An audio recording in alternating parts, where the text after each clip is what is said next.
haluan ideologi Pancasila.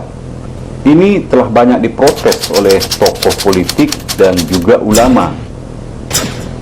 Ini bau amis gerak perjuangan dari neokomunis kembali menyengat hidung kita, sobat. Sedikit saya mau tambahkan soal neokomunis di Indonesia. Banyak yang ingin meyakinkan kita bahwa komunis Indonesia itu hanyalah berupa hantu atau ilusi, tak ada wujud, katanya seperti itu. Dia mengatakan, ya kalau komunis itu terlihat, ya ditangkap saja. Begini sobat, neokomunis Indonesia itu sama seperti kentut ya, baunya busuk, serta bunyinya sangat nyata di hidung dan telinga kita. Tetapi Anda akan sulit menemukan pelakunya. Jadi sementara ini kita nggak usah dulu ributkan siapa pelakunya. Kita bahas saja output atau hasil karya dari kelakuan-kelakuan mereka. Nanti akan ketahuan apa ini sebuah hasil pemikiran komunis atau bukan. Oke, kita kembali kepada haluan ideologi Pancasila. Ini maksudnya apa lagi DPR RI ya? Apakah Pancasila mau dikerdilkan juga seperti nasib revisi Undang-Undang KPK tahun lalu? Kita tahu tahun kemarin wakil rakyat ini memang telah sukses membuat rancangan Undang-Undang KPK baru sehingga pada akhirnya berhasil menjadi Undang-Undang KPK. Mereka katakan bahwa revisi Undang-Undang KPK akan memperkuat KPK, tetapi hasilnya ternyata terbalik dan memang sesuai dengan niat mereka. Para koruptor betul-betul jadi tambah kuat, bahkan semakin sulit untuk disentuh. Sementara KPK sendiri benar-benar menjadi terkapar, lumpuh, dan tidak berdaya. Tersangka koruptor Harun Masiku itu dia sembunyi di ketiak pelindungnya, dan pada saat yang sama KPK menggigil ketakutan. Nggak berani. Kantor partai yang hendak digeledah, KPK-nya diusir. Ini sangat memalukan. Namun apa daya, tampang macan penggigit koruptor hanya tinggal sejarah ya. Digantikan oleh kucing jinak yang gemuk dan malas lagi. Mereka tega membohongi rakyat, membodohi komunitas yang diwakilinya. Sekarang modus kebohongan akan memperkuat KPK dengan revisi Undang-Undang KPK seperti tahun lalu. Agaknya itu masih belum berhenti sampai di situ. Hari ini sasaran mereka adalah Pancasila ya. Jantung sanubari dari tegaknya NKRI ini. Boleh jadi nanti mereka punya alasan yang sama. Rancangan Undang-Undang HIP ini akan memperkuat Pancasila. Kira-kira mungkin begitu maksudnya. Kalau memang itu alasannya, maka Anda harus katakan bahwa Pancasila itu sudah kuat sebetulnya.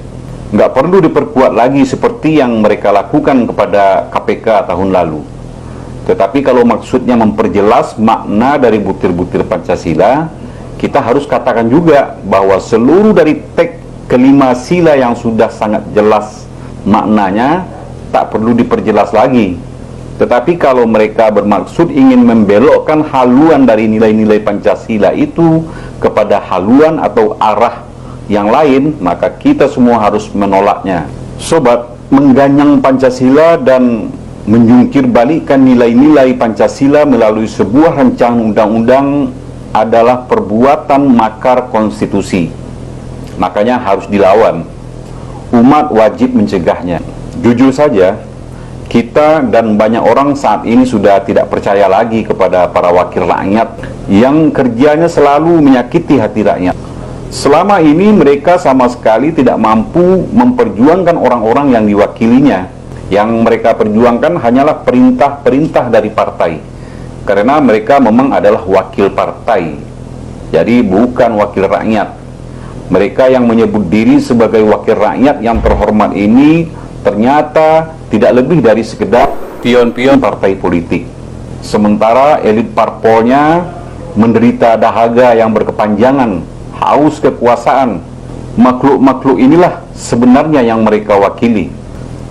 Kembali kepada Pancasila, sebetulnya negeri ini tidak punya masalah dengan poin-poin Pancasila itu. Yang masalah itu adalah soal pengamalannya. Para pihak yang suka melanggar norma-norma Pancasila bukan karena mereka tidak paham, Tapi memang karena nafsu kekuasaan, nafsu keserakahan ekonomi, dan juga nafsu politik yang tidak terkendali.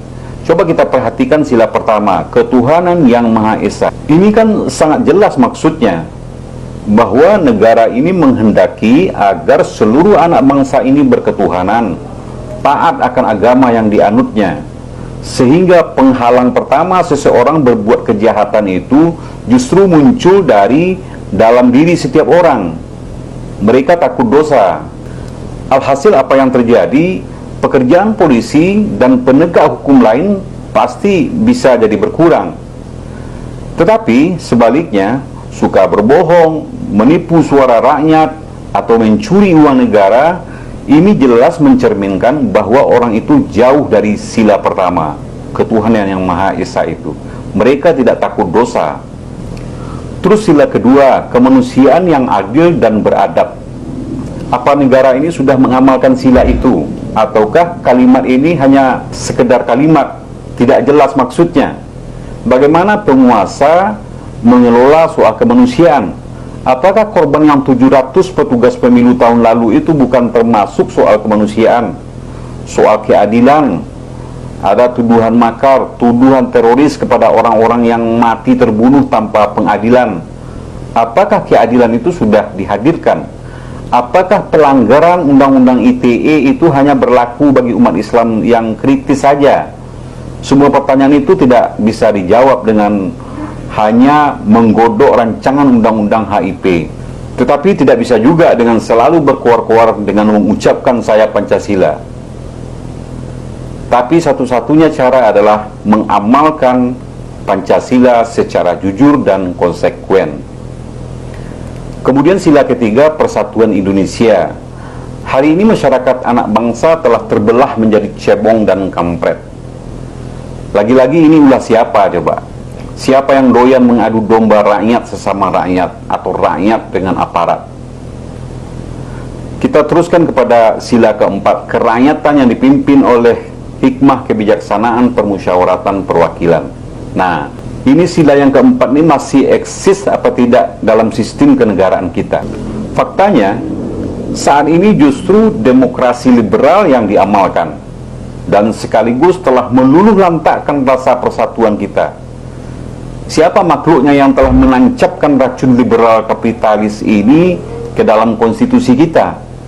Sehingga kita kok tiba-tiba sekarang telah mencampakkan sila keempat ini dari sistem kenegaraan kita. Dan terakhir soal keadilan sosial. Dan tentu juga di sini tercakup di dalamnya keadilan ekonomi. Baru-baru ini Anda telah membuat undang-undang Minerba. Ada rancangan undang-undang Omnibus Law. Apakah ini wujud dari keadilan sosial, keadilan ekonomi?